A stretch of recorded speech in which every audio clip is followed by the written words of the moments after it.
Hello, my name is Nathan Christensen. I'm a prospective educator with a bachelor's degree in history from UW. I also have a strong background in social sciences and in English. I've been coordinating with Tracy Lai this quarter for independent study, the culmination of which is this video. If I look back and forth a lot, it's because I have notes. It's not because I'm particularly shy, I just don't have everything memorized yet. Now, the goal of this video is to give you all some tips about composition, and more specifically about how better to use history to understand the social issue you're researching. Different parts of this video will be more or less useful to each of you, so for convenience, I've demarcated each subject every 4 minutes or so. The first section is called Strategies for Pre-Writing, and we'll start at this mark. How to draw conclusions from historical data is at this mark.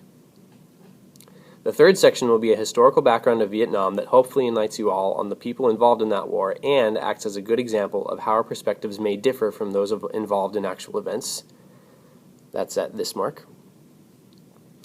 At this mark is a brief rebuttal of common misconceptions and overused cliches in history, things you probably shouldn't include in your paper. Lastly, at this mark, you'll hear strategies for strengthening your paper's main argument. Thank you so much for watching, and good luck with your papers.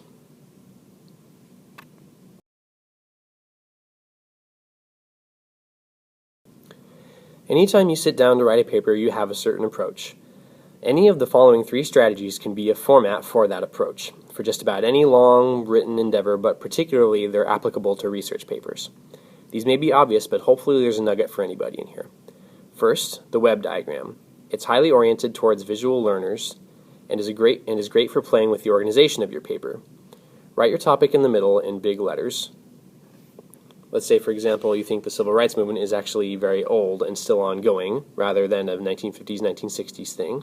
You would write in the middle the long civil rights movement, for example. Then, as I've illustrated here, this is a web diagram I use to plan this video. And here, take a good look, because I'll talk about what happens here rather than flipping back and forth pages. Okay.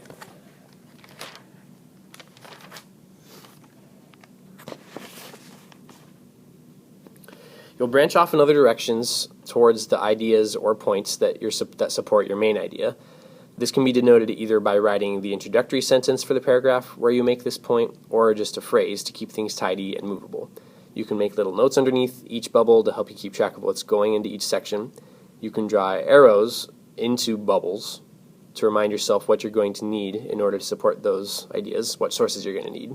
You can number the bubbles to show what order they go in. You can make smaller ones if you're going to have like the main idea be in the middle, then several paragraphs be denoted by one big bubble, and then each smaller bubble is a paragraph. You can do that too. Basically whatever you want. There's a lot of leeway in the web diagram. It doesn't have to look any one way to be useful.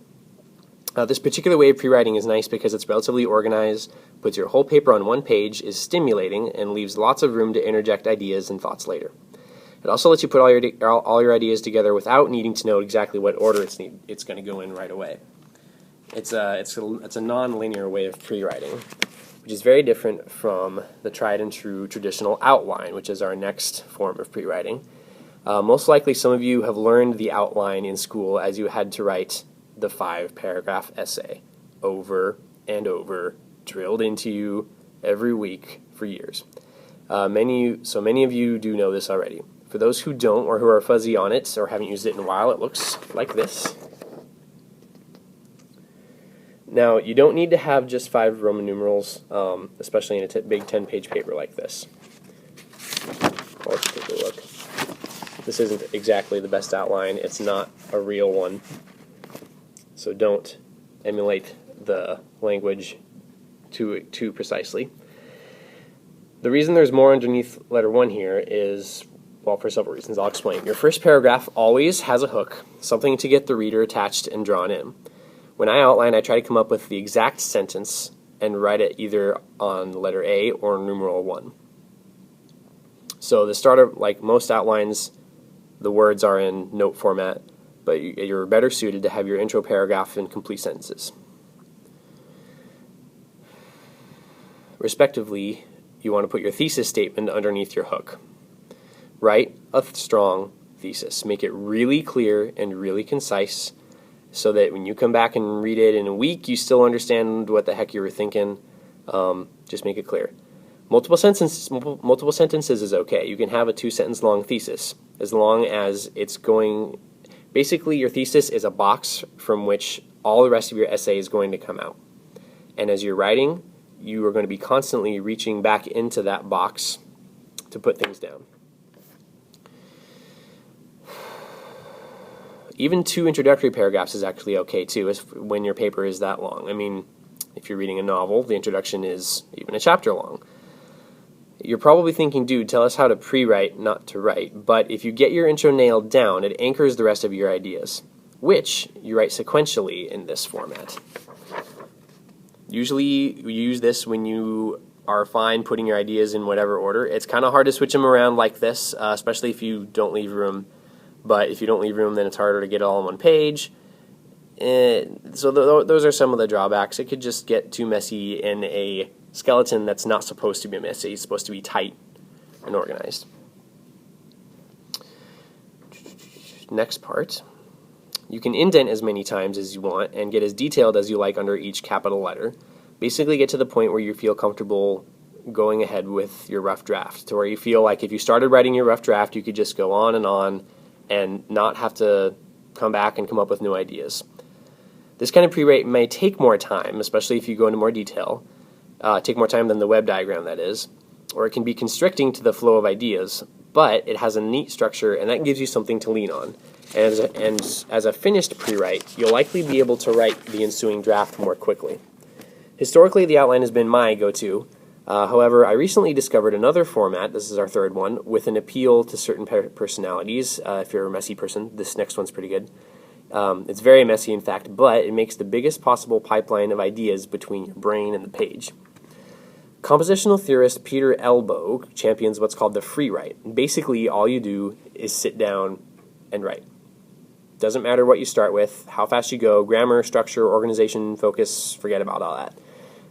Just put whatever comes to your mind on the page in whatever comfortable way the ideas flow. I want to interject here and say that this works better if you know more about your subject, or if you've thought about your subject before. I mean, if you have a research paper on Prussia and you haven't read about Prussia yet, then this pre-write is kind of pointless. But if it's about dredging your brain for all the ideas that you know are already in there, for stuff you know you've read about, and just putting it all together, this can be pretty nice. So the end result of this, of just writing, it's a stream of consciousness, is you get a big block of text. Now from there, it's just edit, add, remove, move, edit. It's just like writing a rough draft almost, except it's not designed to make any sense. It's not designed to have structure. You basically superimpose structure and grammar and structure and I said that twice, and everything on top of this free write. It's the same process as editing a rough draft, sort of, but there's just more to do. Now this will get pretty messy, but like I was saying, typing might be a better way to go with this, just because you can more easily move paragraphs around, delete stuff, whatever your preference though. It's designed to be a very customizable and personal way of writing, and to give you better access, again, to your thoughts, and just get things flowing. If you want to learn more about this kind of pre-writing, Peter Elbow puts it a lot more eloquently than I do, and it's a lot more involved, the theory part of it is, according to him. There should be a comment on the screen now with a link to an interview with Peter Elbow on YouTube. It's about 9 minutes long, pretty good stuff.